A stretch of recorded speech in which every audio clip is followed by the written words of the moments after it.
आज के सेशन में हम लोग सीपीसी के सेकंड पार्ट एग्जीक्यूशन को आगे वाले सेक्शंस को कवर करेंगे। I hope arrest and attachment तक हमारा सेशन कंप्लीट हो चुका था। यहां आज sale and distribution of property अर्थात जो अटैच्ड प्रॉपर्टी होंगे उसको सेल कैसे किया जाए और सेल करने के बाद उससे जो रेवेन्यू उससे जो पेमेंट है उस पेमेंट को कैसे डिस्ट्रीब्यूट किया जाए, किन किन स्टेक होल्डर्स को या कैसे, इन सारी चीजों के बारे में पढ़ेंगे। यहां मूलतः 65 से लेकर 74 तक के सेक्शंस पढ़ने हैं और आज ये सीपीसी का जो सेकंड पार्ट है वो समाप्त हो जाएगा। इसके बाद हमारा जो इसका मेन क्रक्स और एक्सप्लेनेटरी पार्ट बचेगा वो होगा ऑर्डर 21, तो उसको हम लोग इसके बाद देख लेंगे। तो सेक्शन बाय सेक्शन देखते हैं। सबसे पहले इसमें चर्चा करते हैं 65। ये सेल से संबंधित है और सेल किसका, तो उस प्रॉपर्टी का जिसको एग्जीक्यूशन में, डिक्री के एग्जीक्यूशन में सेल करनी है। तो अब डिक्री के एग्जीक्यूशन में सेल करेंगे तो ये है सेक्शन 65। सेक्शन 65 कहता है कि जब भी कोई इमूवेबल प्रॉपर्टी बेची जाएगी, अब यहां ध्यान रखो जो मूवेबल की तो कोई कंसर्न्स नहीं है, यदि इमूवेबल प्रॉपर्टी बेची जाती है, अचल संपत्ति बेची जाती है, तो वो संपत्ति उस दिन से उस व्यक्ति के हाथ में मानी जाएगी जो परचेजर होगा, जो खरीदार होगा, जो क्रेता होगा। जिस दिन से सेल हुआ है उस दिन से नहीं, जिस दिन सेल की प्रॉपर्टी उसके पास चली गई या एब्सोल्यूट हो गया, जिसको मान्यता मिली, वो कंसर्न्स नहीं है। तो यही बात कह रहा है इसमें 65 कहता है कि where immovable property is sold in execution of a decree, यदि डिक्री के एग्जीक्यूशन में इमूवेबल प्रॉपर्टी बेचा जाता है, अचल संपत्ति, तो प्रॉपर्टी शैल बी डीम्ड, ऐसा माना जाएगा, ये ध्यान रखो, ऐसा माना जाएगा, shall be deemed to have vested in purchaser. मतलब परचेजर में किस दिन से माना जाएगा कि परचेजर के पास चला गया, परचेजर में उसकी संपत्ति के जो राइट्स हैं वो वेस्ट हो गए, राइट्स सन्निहित हो गए। From the time when the property is sold, उसी टाइम में जिस टाइम में प्रॉपर्टी को सोल्ड किया गया है। ये देखो टाइम स्पेशली पूछा जाएगा कि किस टाइम से राइट वेस्ट होगा उस व्यक्ति में प्रॉपर्टी का। तो कहा गया कि जो परचेजर में उस सेम टाइम से ही हो जाएगा जिस टाइम में प्रॉपर्टी को सेल किया जा रहा है, ना कि उस टाइम से जिस टाइम से सेल को एब्सोल्यूट किया जाए। एब्सोल्यूट को मतलब कोर्ट से पूरी मुहर लगे, फाइनली उसके पास चला जाए, ऐसा नहीं। जब सेल हो गया उसी पर्टिकुलर टाइम से उसके राइट्स माने जाएंगे इस पे। तो इसमें है when the property is sold and not from the time when the cell becomes absolute, जब सेल पूरी तरह पूरा हो जाए उस टाइम से नहीं। एक्चुअली जो वास्तविक पोजीशंस होंगे वो तो इसके बाद ही होंगे, लेकिन डॉक्यूमेंट्री जो माना जाएगा कि उसके पास प्रॉपर्टी कब गई, तो वो प्रॉपर्टी इसी टाइम से माना जाएगा जब प्रॉपर्टी बेचा गया था, अर्थात व्हेन प्रॉपर्टी सोल्ड ऑक्शन में या जैसा भी बेचा गया था वो कंसर्न्स। एक तो ये 65, या ध्यान रखो दो कंसर्न्स हैं, प्रॉपर्टी बेचने के बाद उस टाइम से माना जाएगा जिस टाइम में सोल्ड हुआ था, ना कि जिस टाइम में एब्सोल्यूट हुआ था। 66 था suit purchasing being behalf of plaintiff. Plaintiff के बिहाफ पे यदि कोई खरीद रहा है, अर्थात यदि प्लेंटिफ के बिहाफ का मतलब ये होगा कि जिस व्यक्ति ने केस किया था, प्लेंटिफ था, उसी के आधार पर या उसी के रिप्रेजेंटेटिव के रूप में कोई खरीद रहा है, तो उस कंसर्न्स में क्या होंगे। बाद में इस एक्ट को, इस सेक्शन को डिलीट कर दिया गया, repelled by 1988 45 of 97 with effect of 1988। तो इसको समाप्त कर दिया, तो इसकी फिर कोई कंसर्न्स नहीं। सेक्शन 65 को 68(6) को क्या किया, रिपेल कर दिया। फिर उसके बाद आता है 67, ये इंपॉर्टेंट सेक्शन होंगे। 67 कहता है कि power of state government to make rules as to sales of land in execution of decree for payment of money. जहां कहीं भी पेमेंट ऑफ मनी से संबंधित बातें होंगी और एग्जीक्यूशन में प्रॉपर्टी को बेची जानी है, ऐसे कंसर्न्स में राज्य सरकार के पास राइट होगी। क्योंकि जमीन जायदाद से संबंधित जो कंसर्न्स होंगे, जब हमारे कॉन्स्टिट्यूशन को भी पढ़ोगे तो वहां ये जो इश्यूज हैं वो मूलतः स्टेट के कंसर्न्स में आते हैं। अर्थात स्टेट यहां डिसाइड करती है कि जो लैंड रेवेन्यू है या जो लैंड की खरीद बिक्री से संबंधित कुछ चीजें हैं उसको कैसे कंसर्न्स किया जाए। तो चूंकि इस पे सोल राइट स्टेट का होता है कानून बनाने का, इसलिए यहां भी न्यायपालिका से इतर विधायिका को यह राइट दी गई है, लेजिस्लेचर को राइट दिया गया है। और लेजिस्लेचर जैसे डिसाइड करे कि एग्जीक्यूशन की जो प्रोसेस होंगे, जो लैंड बेचे जाएंगे, खरीदे जाएंगे, उसकी क्या क्या प्रोसेस होंगे, वो सारा रूल कौन बनाएगा, स्टेट लेजिस्लेचर बनाएगा। और स्टेट लेजिस्लेचर बनाने के बाद उसे लेजिस्लेचर में पास करवाने होंगे। तो यही बातें भी ध्यान रखो। यहां कौन है, 67 में कहता है कि स्टेट रूल बना सकता है, power of state government to make rules as to sale land in the execution of decree for payment of money. अब ऐसे कंसर्न्स में इस डिक्री के लिए जो बनाएगा तो क्या होगा, तो इसमें 3 रूल दिए गए हैं। तो जो 67 का क्लॉज फर्स्ट कहता है वो ये है, स्टेट गवर्नमेंट में, यहां ध्यान रखो यदि चाहे, शैल नहीं है, यदि चाहे तो स्टेट गवर्नमेंट कानून बना सकती है, नहीं चाहे तो फिर हाईकोर्ट के जो अपने रूल रेगुलेशंस हैं, ये जो बनी बनाई पुरानी परंपरा है वही चालू रहेंगी। तो हाईकोर्ट में bye notification in the official gadget, जब भी सरकार ऐसी कोई नोटिफिकेशन बनाएगी तो ऑफिशियल गैजेट में नोटिफिकेशन देना होगा। Make rules for any local area, किसी पर्टिकुलर लोकल एरिया में इंपोजिंग कंडीशंस, कि क्या क्या शर्त होंगे, कैसे होंगे, किस तरह बेचा जाएगा, in respect of sales of any classes of proper interest in land in execution of decree, किसी भी तरह की भूमि या जो कुछ भी होंगे अचल संपत्ति for payment of money, where such interest is so uncertain or undetermined as in the opinion of state government to make it impossible to fix their value। मतलब इसको ऐसे कंसेप्ट में सीधा समझ लो, यहां है कि जहां भी राज्य सरकार को लगे, राज्य सरकार को ये लगे कि अनसर्टेन या अनडिटरमाइंड रूल्स रेगुलेशंस हैं पहले से बने हुए, ऐसे कंसर्न्स में, अर्थात मान लो पहले से कोई रूल बना है और राज्य सरकार को लगे कि वो रूल इनफ है तो फिर उसे चालू रहने दे। यदि राज्य सरकार को लगे कि नहीं वो जो रूल है वो पर्टिकुलरली वो किसी मुद्दे पे अनसर्टेन है, अनिर्णित है या पूरी तरह क्लियर नहीं है, ऐसे कंसर्न्स में यदि राज्य सरकार को लगे तो राज्य सरकार जैसा चाहे वैसा रूल बना सकती है कि एग्जीक्यूशन के प्रोसेस में जो प्रॉपर्टी को बेची जाए वो कैसा बेचा जाएगा। तो ये सोल पावर किसके पास हो जाएगा, पूरा कंसर्न्स में एक साथ बात करें तो राज्य सरकार, स्टेट गवर्नमेंट का। क्यों? चूंकि जो भूमि से संबंधित मुद्दे हैं वो मूलतः स्टेट के अंदर ही आते हैं। अब आएगा इसमें क्लॉज सेकंड कह रहा है, क्लॉज सेकंड ये कहता है when on the date of which the court came into operation in any local area any special rules or the sales as the sales and execution of the decree were enforced therein, a state government may by notification in the official gazette declare such rules to be enforced or may be like notification modify the same।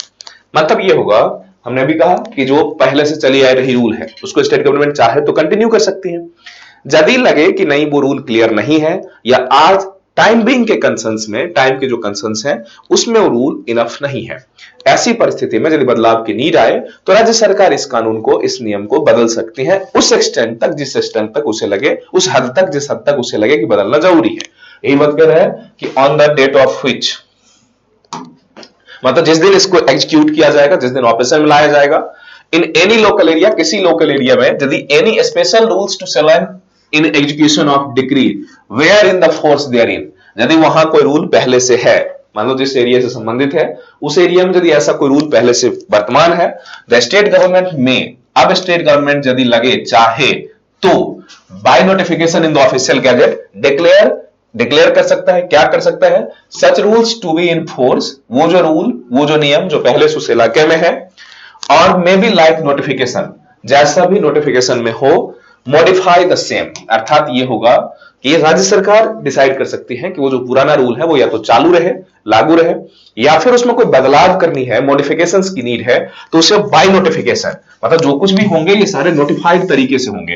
तो इन मतलब क्या है, declare the rule to be in force, या तो rule लागू होगा, और may by like notification, may by like notification, इसी तरह का एक नोटिफिकेशन निकाल के मॉडिफाई द सेम, उसे बदल सकता है।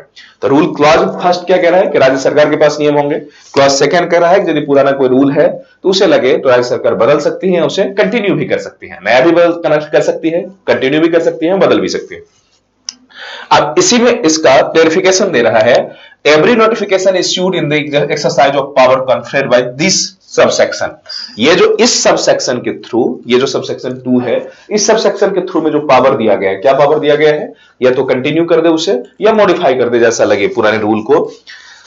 Subsection shall set out the rules so continued or modified, और इसके बाद वो उसी रूल को कंटिन्यू करेगा या उसको सेट आउट कर देगा, मतलब जैसा भी मॉडिफाई होगा तुरंत बाद नोटिफिकेशन के दिन से ही वैसा रूल लागू हो जाएगा। कैसा रूल लागू हो जाएगा, यदि उसने कंटिन्यू करने के लिए छोड़ दिया तो पुराना रूल, या यदि नोटिफाई किया उसने कोई मॉडिफिकेशन का तो मॉडिफिकेशन भी उसी दिन से लागू हो जाएगा जिस दिन वो नोटिफिकेशन निकलेगा। हाँ, उसके साथ कंसर्न ये है, इसी का सबसेक्शन 3 कहता है, सबसेक्शन 3 क्या कहता है कि every rule made under this section shall be laid as soon as may be after it's made before the state legislature। Specially ध्यान रखो, ये कार्यकारी अर्थात गवर्नमेंट के पास, ऊपर में क्या था इसमें कि गवर्नमेंट रूल बनाएगी स्टेट गवर्नमेंट, लेकिन स्टेट गवर्नमेंट तो कार्यकारी है, तो स्पेशली इसमें भी क्लियर कर दिया कि ये जो नियम बनेंगे वो केवल कार्यकारी आदेश से नहीं बनेंगे, अर्थात केवल गवर्नमेंट चाह ले तो गवर्नमेंट के चाहने से नहीं होगा, गवर्नमेंट कानून तो बना सकती है लेकिन उसे तुरंत बाद जितना जल्दी भी पॉसिबल हो उसे तुरंत स्टेट लेजिस्लेचर में ले जाना होगा और बाकायदा स्टेट लेजिस्लेचर में उसे पास करवानी होंगी। स्टेट लेजिस्लेचर का मतलब जो विधानसभा विधानसभा है, या फिर जहां विधान परिषद है वहां विधानसभा और विधान परिषद दोनों, मतलब जो प्रॉपर कानून का फॉर्मेशंस है वो फॉर्मेशंस करने होंगे। क्लियर? तो पहला रूल कहता था कि राज्य कानून बनाएगी राज्य सरकार, दूसरा रूल कहता है कि पुराने वाले वो कंटिन्यू करे या बदलाव करे, वो भी कर सकता है, और जिस दिन से नोटिफिकेशन करेगा उस दिन से लागू होगा। और तीसरा रूल कहता है कि जैसे ये कोई कानून बनेगा स्टेट लेजिस्लेचर में उसे पास करवाना होगा, जितनी जल्दी पॉसिबल हो उतनी जल्दी। ये बातें कुछ इस तरह हो गई लाइक ऑर्डिनेंस की तरह। ऐसे ही जब भारतीय संविधान को पढ़ोगे वहां एक टर्म आता है ऑर्डिनेंस। ऑर्डिनेंस का मतलब कुछ अध्यादेश। अब ऑर्डिनेंस या अध्यादेश का मतलब भी ये होता है कि किसी कंसर्न में यदि लेजिस्लेचर बैठी नहीं है, लेजिस्लेचर का मतलब जो पार्लियामेंट है, क्योंकि संसद की जब बात करते हैं, राज्य में भी जब अध्यादेश की बात करते हैं तो ज्यादा विधानसभा बैठती नहीं है, या किसी कंसर्न से सदन सत्र में नहीं हो।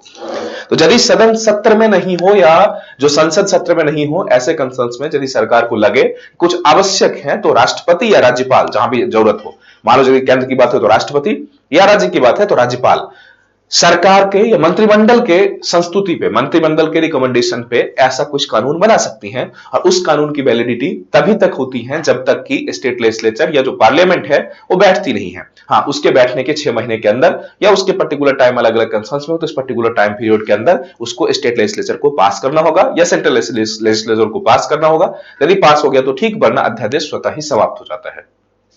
तो कुछ इसी तरह का ये होगा, ऑर्डिनेंस और अध्यादेश की तरह इसको आप कह सकते हो। ऑर्डिनेंस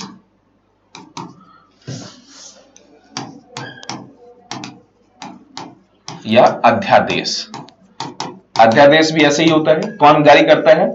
सरकार। और सरकार के रिप्रेजेंटेशन या रिकमेंडेशन पे कौन? या तो राष्ट्रपति या राज्यपाल, जहां भी देश में होगा, सेंटर में होगा या राज्य में होंगे। और ये तब तक जारी रहता है जब तक कि लेजिस्लेचर बैठ ना जाए। और जिस दिन लेजिस्लेचर बैठती है, चाहे सांसद हो या विधानसभा, तो एक पर्टिकुलर टाइम फ्रेम के अंदर, एक खास समय सीमा के अंदर उसे संसद या विधानसभा से पास करवाने होते हैं। यदि हो गया तो परमानेंट कानून बन गया, यदि नहीं हुआ तो समाप्त हो जाता है।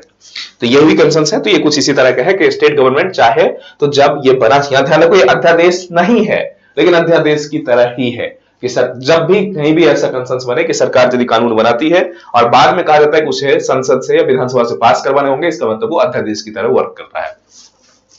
फिर हम लोग आगे बढ़ते हैं। इसके बाद नेक्स्ट सेशन में आएंगे जो यहां है, delegation to collector of power to execute the decree against immovable property. पहले क्या था कि हमारे यहां कलेक्टर को बहुत सारे राइट थे, बाद में कलेक्टर को जुडिशियल पावर से हटाया गया। कुछ एग्जीक्यूटिव मजिस्ट्रेट का राइट तो दिया गया, अदरवाइज जो जुडिशियल मजिस्ट्रेट का राइट था वो उससे छीन लिया गया, हटा दिया गया। तो इसी कंसर्न में चूंकि ये तो 1908 का ही एक्ट है, तो 1908 के ही एक्ट में उसमें कलेक्टर को भी था कि डिक्री को एग्जीक्यूट करने के टाइम में कैसे क्या किया जाए। तो बाद में उससे संबंधित जितने भी सेक्शंस थे उसको हटा दिया गया। कब? जब कलेक्टर को जुडिशियल मजिस्ट्रेट अर्थात न्यायिक मजिस्ट्रेट वाली भूमिका से हटा दिया गया, तब के कंसर्न। अभी क्या है कलेक्टर अभी केवल और केवल एग्जीक्यूटिव मजिस्ट्रेट की भूमिका में होता है, अर्थात कार्यकारी मजिस्ट्रेट, वो जुडिशियल मजिस्ट्रेट नहीं होता। ये ध्यान रखो। एग्जीक्यूटिव मजिस्ट्रेट का मतलब कौन?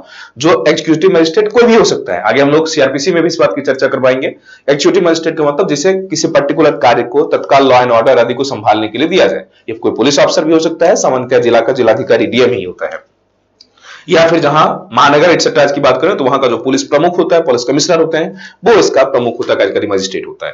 तो यहां कंसर्न ये है कि ये कौन है? यहां कंप्लीटली उसका न्यायिक मजिस्ट्रेट की भूमिका है सीपीसी में। तो न्यायिक मजिस्ट्रेट की भूमिका से हटा दिया है, इसलिए 68, 69 और 70 इस तीनों को समाप्त कर दिया गया। आगे आते हैं।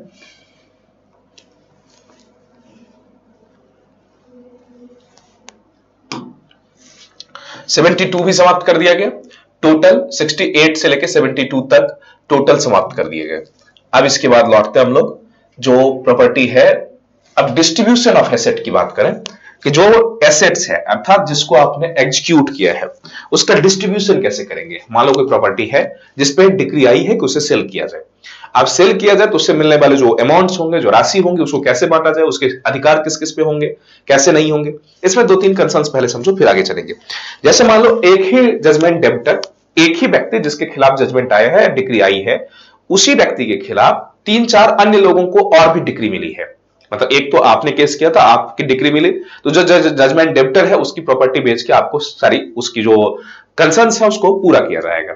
अब कंसर्न्स ये है कि उसी टाइम में पता चला कि डिक्री एग्जीक्यूट होने जा रही है, उससे पहले ही कोर्ट में कोई दूसरा, तीसरा, चौथा व्यक्ति भी आ गया और उसने भी ये कहा कि ये व्यक्ति भी हमारे खिलाफ लेनदार है, और ऐसी परिस्थिति में इसके खिलाफ हमारे पास भी डिक्री है। तो अब कोर्ट क्या करेगी, ऐसे यदि मान लो उसी प्रॉपर्टी पे उस व्यक्ति के पास प्रॉपर्टी लिमिटेड है और कोर्ट के पास ऐसा ऑप्शंस आए तो किन लोगों को उस डिक्री में से सहायता, मतलब जो एसेट्स होंगे वो किन किन लोगों में बांटेगी। तो यही सारी चीजें यहां क्लियर कर रहा है। तो सबसे पहले यहां पर प्रश्न देखो, पहला कह रहा है कि प्रोसीड्स 73 है, प्रोसीड्स ऑफ एग्जीक्यूशन मतलब एग्जीक्यूशन का सेल जो भी होगा to be rateably distributed among the decree holder.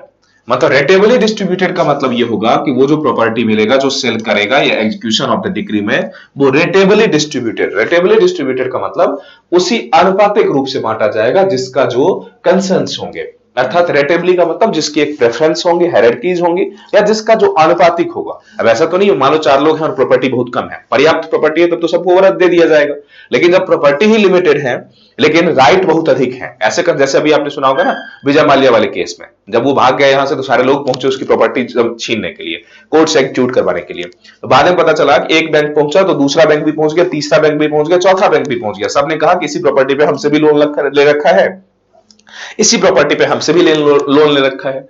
तब सारे बैंकों को कैसे मिलेगा, तो जैसे मान लो एक एक बैंक एसबीआई का ही ऐसा इतना कर्जा था कि जिसमें सारी सारी प्रॉपर्टी आ जाती, तो फिर ऐसे कंसर्न्स में क्या अन्य बैंकों का क्या होगा। तो कोर्ट ये डिसाइड करेगी कि रेटेबली, ऐसा नहीं होगा कि एक व्यक्ति का सारा प्रॉपर्टी पे पैसा दे देगा और दूसरे कर्जदार के पैसे मिलेंगे ही नहीं। हाँ, उसमें एक रेशियो बनाई जाएगी कि उस कर्जदार के कितने पैसे हैं, इसके कितने हैं, कर्जदार के कितने पैसे हैं, तो कुछ ना कुछ तो सबको घाटा होगा, तो उसी रेशियो में बांटेंगे। तो यही कहा जा रहा है कि proceeds of education sale to be rateably distributed, rateably उसको डिस्ट्रीब्यूट किया जाएगा मतलब आनुपातिक रूप से, जैसा जो कंसर्न्स होंगे आनुपातिक रूप से among the डिक्री होल्डर्स, यदि डिक्री होल्डर, अब यहां भी ध्यान रखो, अब यहां दो कंसर्न्स होंगे, जो डिक्री होल्डर्स होंगे इसमें ये होंगे कि या तो डिक्री में ही मल्टीपल लोग हैं, एक ही डिक्री में 4-5 पार्टनर को मिला है डिक्री, या फिर डिक्री ही मल्टीपल है, दोनों ही कंसर्न्स यहां हो सकते हैं, या तो एक डिक्री के ही जो शेयरदार हैं उसी में 4-5 लोग हैं पार्टनर के साथ उनको मिली थी, या फिर डिक्री ही 4-5 आ गया एक ही प्रॉपर्टी के खिलाफ, दोनों ही कंसर्न्स को यहां ध्यान में रखा जाएगा। तो अब यहां ध्यान रखो, इसमें दो प्रश्न आ जाएंगे, एक ही डिक्री के पार्टनर और मल्टीपल डिक्री होल्डर, जिसमें बहुत सारे डिक्री होल्डर होंगे, यह दो कंसर्न्स होंगे। अब इन दोनों को एक साथ लेके चलते हैं हम लोग। तो इसी में कह रहा है जो इसका सबसेक्शन फर्स्ट है, सबसेक्शन फर्स्ट ये कहता है कि where assets are held by a court, यदि एसेट्स कोर्ट के पास है, and more persons than one have, यदि एक से अधिक पीपल के पास, before the receipt of the such assets made application to the court for the execution of decree for the payment of money passed against the same judgment debtor and may not have obtained the satisfaction thereof। मतलब उससे पहले ही, जब तक ये फैसला हो property को बेचा जाए, क्लियर किया जाए, उससे पहले ही कोर्ट में 3-4 लोग और पहुंच गए और made application to the court to execution of decree for the payment of money passed against the same judgment debtor. उसी जजमेंट डेप्टर के खिलाफ यदि 3-4 लोगों के पास और डिक्री है, वो सब पहुंच गए और उनकी डिक्री अभी तक पूरी नहीं हुई, अर्थात डिक्री में जो कंसर्न्स थे, जो लायबिलिटीज थी, उसको पूरा नहीं किया गया था। तो ऐसे कंसर्न्स में क्या होंगे, द एसेट्स, जो संपत्ति होगी, after deducting the cost of realisation. Cost of realisation का मतलब वो जो एसेट था उसको बेचने में जो प्रॉपर्टी खर्च हुई, जो पैसे खर्च हुए, वो काटने के बाद, जैसे मान लो ऐसा तो नहीं होगा कि कोर्ट ने जो प्रोसीजर अपनाया उसमें जो पैसे खर्च हुए वो कौन देगा, तो कोर्ट सबसे पहला काम ये करेगी, इसके लिए एक हायरार्की बनाई गई है कि पहले जो उसको एसेट को रियलाइज करने में, अर्थात जो एसेट था उसको बेचने में या उसको डिस्पोज करने में जो पैसे खर्च हुए वो काटा जाएगा। तो after deducting the cost of realisation, उस प्रॉपर्टी को बेचने या रियलाइज करने में जो पैसे लगे उसको डिडक्ट करने के बाद, shall be rateably distributed among all such persons, उस सभी लोगों में बराबर बराबर बांट दिए जाएंगे, मतलब बराबर नहीं, रेटेबली का मतलब आनुपातिक रूप से, जिसकी जितनी डिजर्विंग थी, अर्थात जिसका जितना लायबिलिटीज था।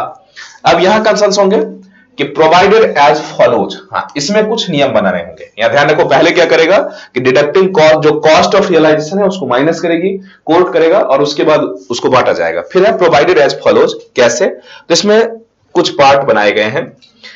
ये कहता है इसमें where any property is sold subject to mortgage और चार्ज, जहां कोई मॉर्गेज या चार्ज, बंधक आदि से संबंधित कोई प्रॉपर्टी रहा हो, मतलब वो प्रॉपर्टी जिसको बेचा जा रहा हो पहले से कहीं और बंधक भी रहा हो या मॉर्गेज रहा हो, द मॉर्गेज और Encumbrancer shall not be entitled to share any surplus arising from such sale। यहां ए में ये कहता है कि जिस प्रॉपर्टी को बेची जानी है और वो प्रॉपर्टी पहले से किसी व्यक्ति के पास बंधक है, तो उस बंधक वाले व्यक्ति का राइट क्या होगा? तो इसको कहा गया कि जितनी अमाउंट उसके बंधक की बची है उसके केवल उतने ही राइट्स होंगे। अब उसके बाद जो सरप्लस होगा वो इन सब डिग्री होल्डर से बांटे जाएंगे। ऐसा नहीं होगा कि उससे जितना सरप्लस होगा उसमें इसकी हिस्सेदारी होगी। तो ये कहा जा रहा है कि बंधक को, अर्थात मान लो वही प्रॉपर्टी या ज्वेलरी या कुछ भी, मान लो जैसा भी हो, कुछ भी होगा, तो वो यदि वो प्रॉपर्टी या वो लैंड जो कुछ भी होगा वो जिस व्यक्ति के पास बंधक रखा है उसके रोल क्या होंगे? उसके रोल केवल इतने ही होंगे कि जितने का बंधक था उसके पास उसको उतने ही पैसे मिलेंगे, अदरवाइज उसका कोई शेयर नहीं होगा। हाँ, इस पे एक पॉइंट और भी ध्यान रखो, इसी में आगे वाले पॉइंट में ये भी क्लियर कहता है कि बंधक को कोर्ट के आदेश पे हटाना होगा और उसको शेयर नहीं मिलेगा। शेयर का मतलब उसकी जो अपनी जो कंसर्न्स थे केवल उतने ही मिलेंगे उसे। तो यही बात कह रहा है कि where any property is sold subject to mortgage और चार्ज, मॉर्गेज या चार्ज के तहत यदि कोई व्यक्ति कोई प्रॉपर्टी बेची जा रही है, द मॉर्गेजी और इनकम्बरेंसर अर्थात जिसके पास वो है, shall not be entitled to share any surplus, मतलब कोई सरप्लस जो होगा arising from such sale. Surplus का मतलब जो उसके बंधक का कॉस्ट था उसके अलावा किसी भी पार्ट में उसकी कोई शेयर नहीं होगी। इसी का कह रहा है बी जो पार्ट है, मतलब उसको बंधन के जो अपने पैसे थे जितने दिए थे वो उसे मिल जाएंगे, उसके अलावा जो सरप्लस होगा वो डिक्री होल्डर को मिलेगा। फिर है where any property liable to be sold in execution of a decree is subject to mortgage और चार्ज। फिर वही कंसेंस है, द कोर्ट में, कोर्ट यहां कह सकता है, क्या कह सकता है? उसी तरह कोर्ट में with the consent of mortgagee, जो मॉर्गेजी है मतलब जो बंधक लिया है उसके कंसेंट से, और encumbrancer order the property be sold free from mortgage. Already है कि जो प्रॉपर्टी है उसको फ्री फ्रॉम मॉर्गेज बेचा जाएगा। ऐसा है कि बंधन जिस व्यक्ति के पास है, अब जो व्यक्ति खरीदने आएगा तो पहले बंधक तो क्लियर हो तभी तो खरीद पाएगा, अदरवाइज ऐसा तो नहीं होगा कि बंधक मान लो किसी दबंग व्यक्ति के पास है तो पता चला उसने प्रॉपर्टी खरीद भी ली और प्रॉपर्टी पे कैप्चर ही नहीं हो पा रहा है। आपने शहर में या ग्रामीण इलाके में आपने देखा होगा, शहर में भी बहुत अधिक कंसर्न्स होते हैं, खास करके बॉम्बे वगैरह में शिक्षा में बड़ी समस्याएं होती हैं। आपने फ्लैट खरीदा, आपने मकान खरीदा, कुछ खरीदा और कुछ दिन उसमें गायब है, किसी ने कैप्चर कर लिया उसको, अब उसको हटाना बहुत मुश्किल हो जाएगा। अभी बहुत सारे बाहुबलियों के कंसर्न्स आपने सुना होगा, ये यूपी एटसेट्रा में ही बहुत होते थे, दिल्ली वगैरह में भी कई बार ऐसी होती हैं। आपने प्रॉपर्टी खरीदी, आपने फ्लैट खरीदा, जमीन खरीदी, कोई जाकर उस पर घर बना लिया, रहना शुरू कर दिया, अब उसे हटाना आपके लिए बहुत मुश्किल हो जाएगा। तब वही जो बंधक वाले कंसर्न या दाऊद इब्राहिम की प्रॉपर्टी वाली कंसर्न सभी आपने सुना होगा, उसके प्रॉपर्टी ऑक्शन होता था, कोर्ट जाते थे बेचने के लिए, किसी की हिम्मत नहीं होती थी उस प्रॉपर्टी को नीलामी में खरीदे। अब जाके यदि मान लो किसी ने खरीद भी लिया तो उसे ही मार दिया जाता था या उसको प्रॉपर्टी को कैप्चर नहीं कर पाता था। तो ऐसे कंसर्न्स में कोर्ट ये आदेश दे सकता है कि पहले बंधक हटाओ फिर बेच दो उस प्रॉपर्टी को, और जो बंधक के जो कॉस्ट होंगे उस व्यक्ति को दे दिया जाएगा, रिमेनिंग जो पार्ट्स होगा वो डिग्री होल्डर से चार्ज में एक रेटेबली बांट दिया जाएगा। तो यही इसका बी पॉइंट कहता है कि with the consents of the mortgage और इनकम्बरेंसर, जो ये है इसकी सहमति से, order that property to be sold from mortgage और चार्ज गिविंग द मॉर्गेज और इनकम्बरेंस द सेम इंटरेस्ट, उसको वही इंटरेस्ट मिलेगा in the proceeds of the sale as he had property sold. मतलब प्रॉपर्टी बेचने के बाद जो उसकी प्रॉपर्टी में वही बंधक वाली कॉस्ट जो ए में था, ये बंधक से संबंधित जितने उसके राइट हैं वो पैसे मिल जाएंगे उसको, इसके अलावा कोई नहीं मिलेगा। फिर सी में कहता है, मतलब पहले में क्या कह रहा था कि उसको राइट्स होगा केवल उतना ही बंधक के जो कॉस्ट है, इसमें यह कह रहा है कि बेचने से पहले भी बंधक से फ्री करवा सकता है प्रॉपर्टी को, हाँ बंधक को फ्री करवाने के बाद उसके वही राइट मिलेंगे जो पहले ही बिक जाता तब। फिर कंसेंस ये है C, where any immovable property is sold in execution of a decree ordering itself for the discharge of any encumbrance there the proceeds of sale shall be applied। अब ये कह रहा है कि proceeds कैसे होंगे, ये जो वही मॉर्गेजी वाला कंसर्न्स होंगे, तो मॉर्गेज में जो प्रॉपर्टी है उसको बेचने के प्रोसेसेस कैसे होंगे ये सी में कह रहा है। तो सी में क्या कह रहा है प्रोसेस, इसको देखो। फर्स्ट पहला क्या होगा, in defraying shall be applied, कुछ इस तरह, the proceeds of the sale shall be applied, ये कैसे होगा? तो पहला फर्स्ट पॉइंट इंपॉर्टेंट है, in defraying the expenses of the sale, सबसे पहले वो पैसे निकाले जाएंगे जो सेल करने में जो पैसे खर्च हुआ। अभी ऊपर मैंने क्या, रियलाइजेशन ऑफ एसेट्स, अर्थात प्रॉपर्टी को मौद्रिक बनाने में या ट्रांसफर करने में या सेल करने में जो पैसे खर्च हुए सबसे पहले वो निकाला जाएगा। First in defraying the expenses of the sale, sale करने में जो खर्च हुआ वो निकाला जाएगा। Second in discharging the amount due under the decree, उसके बाद डिक्री में जो ड्यू अमाउंट है, जो बाकी अमाउंट है वो निकाला जाएगा। तीसरा thirdly in discharging the interest and principal monies due to on subsequent encumbrances।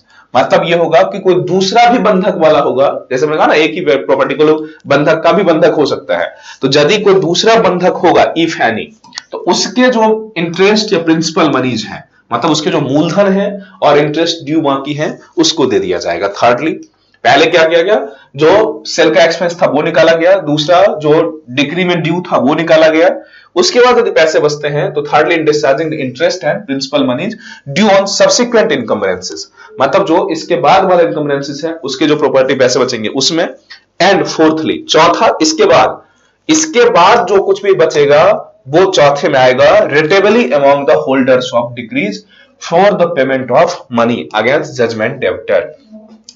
तीन करने के बाद जो चौथा होगा, इस तीनों के बाद ही जो डिक्री होल्डर्स हैं जजमेंट डेब्टर के खिलाफ, उसको ये पैसे मिलेंगे। Who have prior to the sale of the property applied to the court which passed the decree ordering such sale for execution of such decrees and have no obtained satisfaction thereof। इसका मतलब समझ में आया? इसका मतलब ये होगा कि पहले तो ये, और यहां ध्यान रखो, जिस डिक्री के एग्जीक्यूशन में प्रॉपर्टी को बेची जा रही है, यहां जो है ड्यू अंडर डिक्री वो वाला डिक्री है, अर्थात जिस डिक्री के एग्जीक्यूशन में बेचा जा रहा है।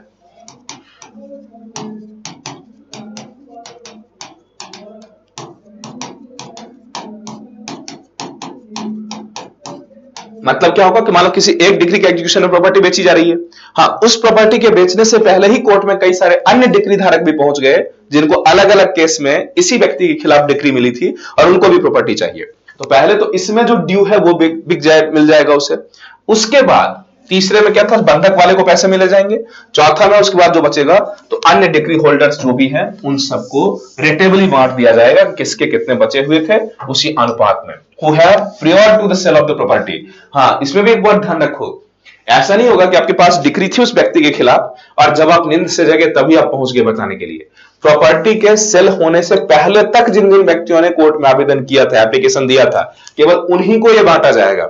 ऐसा नहीं होगा कि सेल होने के बाद भी कोई पहुंचता है कि मेरा भी जजमेंट है इसके खिलाफ और मेरे लिए भी इसमें से पैसे चाहिए, हिस्से से शेयर चाहिए, तो वो नहीं माना जाएगा। स्पेशली ये बात ध्यान रखो कि against the same judgment debtor वो सारे डिक्री होल्डर को पेमेंट होगा, हु हैव, जिसने prior to the sale of the properties, sale property के सेल से पहले ही applied to the court which pass this decree, मतलब उस कोर्ट के पास अप्लाई किया जिसने डिक्री पास किया है, ordering such sale for execution of such decree and have obtained satisfaction thereof, मतलब जिसने पहले अप्लाई कर दिया सेल से उसी को उसमें से एसेट्स मिलेंगे।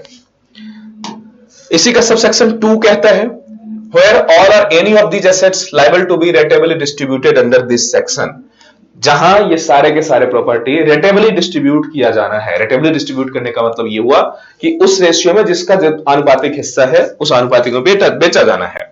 लेकिन इसी कंसर्न्स में ये होगा are paid to person not entitled to receive the same, लेकिन कंसर्न्स क्या हुआ कि बाय मिस या किसी भी तरह से, किसी भी पॉलिसी या किसी भी कंसर्न्स के चलते यदि वो पैसा liable to be rateably distributed under this section, मतलब जो डिस्ट्रीब्यूट किया जाना है, are paid to the person not entitled to receive the same, मतलब उस व्यक्ति को भी पैसा मिल गया किसी कारण से जो इसके हकदार नहीं है। जैसे मान लो 4-5 लोगों ने अप्लाई किया, एक ऐसा व्यक्ति को भी अप्लाई हुआ, बाद में पता चला कि वो व्यक्ति आप हकदार था ही नहीं। पहले तो सारे प्रिकॉशंस मेजर किए गए कि उस व्यक्ति को पैसा मिलना है, जो अधिकारी है उसी को पैसा मिलेगा। अब कंसर्न से यदि किसी ऐसे व्यक्ति को पेमेंट हो गया जो उसका हकदार नहीं था, तो फिर क्या किया जाएगा, तो इस कंसर्न में है कि sections are paid to be person not entitled to receive the same, जो इंटाइटल्ड नहीं था, जो अधिकारी नहीं था पैसा पाने का, उसको मिल गया, तो क्या होगा, एनी पर्सन सो इंटाइटल्ड, अब वो हर व्यक्ति जो इंटाइटल्ड था वो केस कर सकता था। Any person who entitled may sue such person to compel him to refund the asset, मतलब इसका मतलब ऐसे समझ लो कि यदि किसी ऐसे व्यक्ति को इसमें से पैसा मिल गया जो व्यक्ति अधिकारी नहीं था, जिसकी कोई कंसर्न्स नहीं थे, ऐसे कंसर्न्स में जिन जिन को पैसा मिलना था, अर्थात जो रियल अधिकारी था उस पैसे के, जिसके पास रियल एंटाइटलमेंट था, उसमें से कोई व्यक्ति, एनी पर्सन सो इंटाइटल्ड मे sue such person, उस व्यक्ति पे को सूड कर सकता है, कोर्ट में ला सकता है, उसके खिलाफ बाद ला सकता है, टू कंपेल हिम, उसको फोर्स करने के लिए, टू रिफंड द एसेट्स, ताकि उससे जो उसको एसेट्स मिली है उसको रिफंड करे। मतलब ये है, ऐसा समझ लो इसको फाइनली, इसका सबसेक्शन 2 ये कहता है कि यदि किसी अनधिकारित, जो अधिकारी नहीं था उसको पैसा मिला, तो जिसको भी अधिकार था, जो इंटाइटल्ड था पैसा मिलने के लिए, उसमें से कोई व्यक्ति, ये भी जरूरी नहीं है कि सारे व्यक्ति, उसमें से कोई भी व्यक्ति जिसके पास अधिकार था, any person entitled may sue, अब चाहे तो कर सकता है such person to compel him to refund asset, जो एसेट उसको गलत तरीके से मिला वो उससे रिफंड करते। आई होप कि ये भी कंप्लीट हो गया। इसी में आपका ये है कि इसका सबसेक्शन 3 कहता है nothing in this section affects any right of the government. यहां ध्यान रखो, इसका मतलब ये भी होगा, यहां स्पेशली कह दिया कि चूंकि हमने कहा कि ये लैंड वगैरह किसका, राज्य सरकार से संबंधित मुद्दा है, तो कहा कि इसमें से जितना भी रूल पढ़े हो, इसमें से कोई भी रूल स्टेट गवर्नमेंट के जो राइट्स हैं उसको कंट्रोल नहीं, कर्टेल नहीं कर सकता। अर्थात स्टेट गवर्नमेंट यदि ऐसा संबंध में कुछ नियम बनाती है तो उस पर कोई नियंत्रित नहीं होगा, वो फ्री होगा, स्टेट गवर्नमेंट जैसा नियम बनाएंगी वो लागू होगा, वो इंपैक्टेबल होगा। तो इसमें यही कह रहा है नथिंग इन दिस सेक्शन, इस सेक्शन का कोई भी ऐसा पॉइंट नहीं है, किस सेक्शन का, 73 का, जिसमें फर्स्ट सेकंड थर्ड जो हमने पढ़ा, nothing in this section affects any right of the government, इस गवर्नमेंट के राइट को कोई प्रभाव नहीं पड़ेगा। क्लियर, अर्थात गवर्नमेंट जैसा चाहे वैसा नियम बना सकती है। अब आता है जो लास्ट सेक्शन है इसका, वो है रेसिस्टेंस टू एग्जीक्यूशन। अब रेसिस्टेंस टू एग्जीक्यूशन का मतलब ये हुआ कि यदि मान लो ये सारी कुछ हो गई, ओवरऑल ये कहा जाता है कि जर जोरू जमीन, अर्थात जो लैंड है या जो आपकी प्रॉपर्टीज हैं या अन्य सारी चीजें भी हैं जो भी प्रॉपर्टी, तो पहले उस टाइम में महिलाओं को भी एसेट्स ही माना जाता था, तो इसलिए कहा गया, कहावत है कि ये जो जर जोरू जमीन एटसेट्राज है, ये सारी चीजें आपकी जो लैंड है, प्रॉपर्टी है या आपकी सोशल रिस्पेक्ट्स हैं, वो उसी का है जिसके पास ताकत है।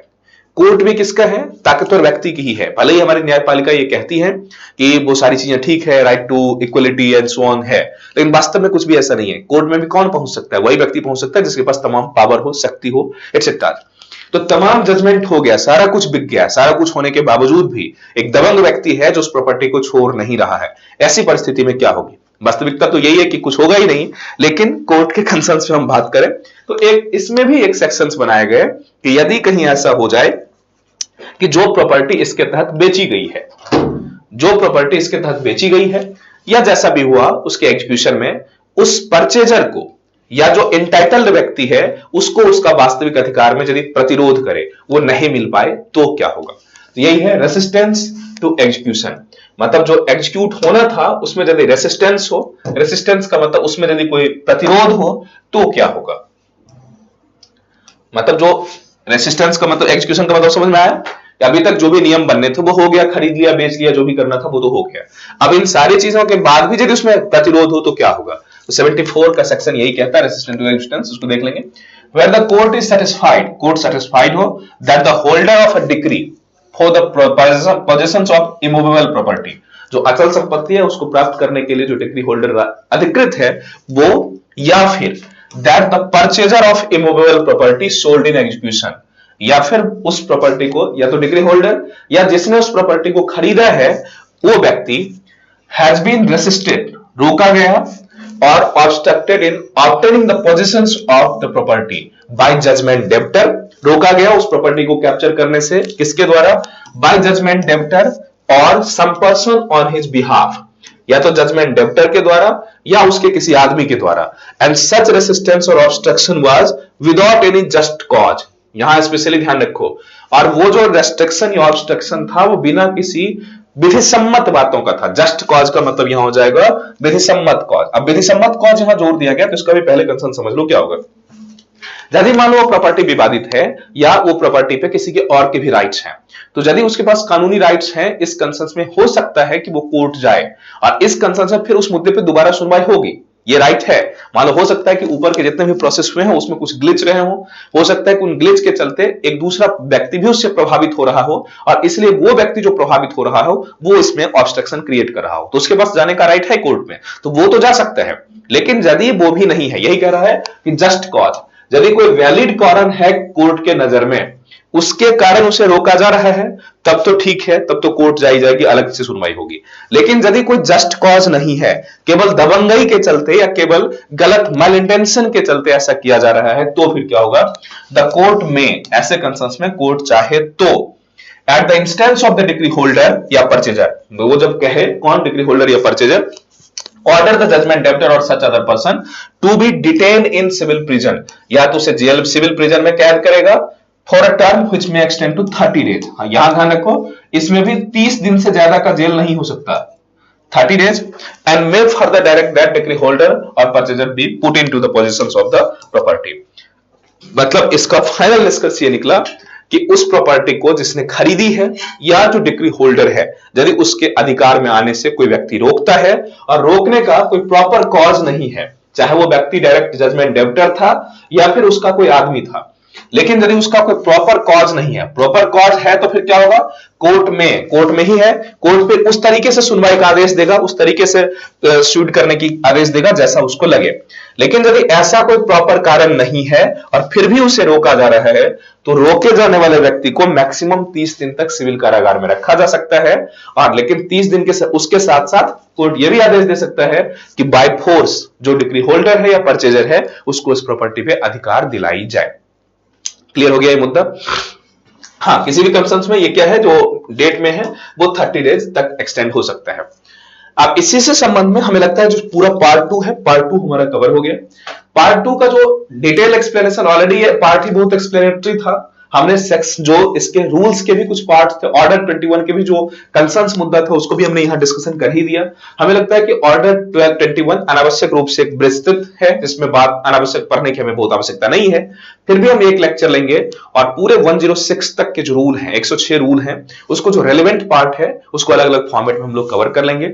इसके बाद ये सेक्शन जैसे ही हमारा समाप्त होगा, पार्ट 2 हमारा कंप्लीट हो गया। इसके बाद आता है पार्ट 3। पार्ट 3 कमीशन का पार्ट है। ऑलरेडी याद करिए, कमीशन हमने जब हम लोग जजमेंट के संदर्भ में या जब हम लोग समन के संदर्भ में पढ़ रहे थे तभी हमने पार्ट 2 कमीशन की बात कर ली थी, किस व्यक्ति को समन नहीं भेजा जा सकता या कोई व्यक्ति अपीयर नहीं हो तो कैसा होगा। तो इसके बाद जो पार्ट 3 है वो है कमीशन की बात। तो कमीशन ऑलरेडी हमने कवर कर लिया। इसके बाद हम लोग आएंगे पार्ट 4 की चर्चा करवाएंगे। तो नेक्स्ट सेशन में हम लोग देख लेंगे। सबसे पहले हम लोग जो ऑर्डर 21 है, ऑर्डर 21 के कुछ पार्ट समराइज फॉर्म में देखेंगे, क्योंकि ये 106 इसमें रूल्स हैं और 106 रूल तो है ही, लेकिन बहुत सारे रूल को ऑलरेडी हमने समराइज फॉर्म में यहां डिस्कशन कर लिया है। हाँ, कुछ इंपॉर्टेंट पार्ट्स होंगे, कुछ इंपॉर्टेंट फैक्ट्स होंगे, उसको हम लोग देख लेंगे और उसको समराइज करके हमें लगता है एक लेक्चर या 2 लेक्चर में उसको समाप्त कर लेंगे। फिर हम लोग पार्ट 3 ऑलरेडी कंप्लीट है, पार्ट 4 में आएंगे। तब तक के लिए thank you, thanks for today.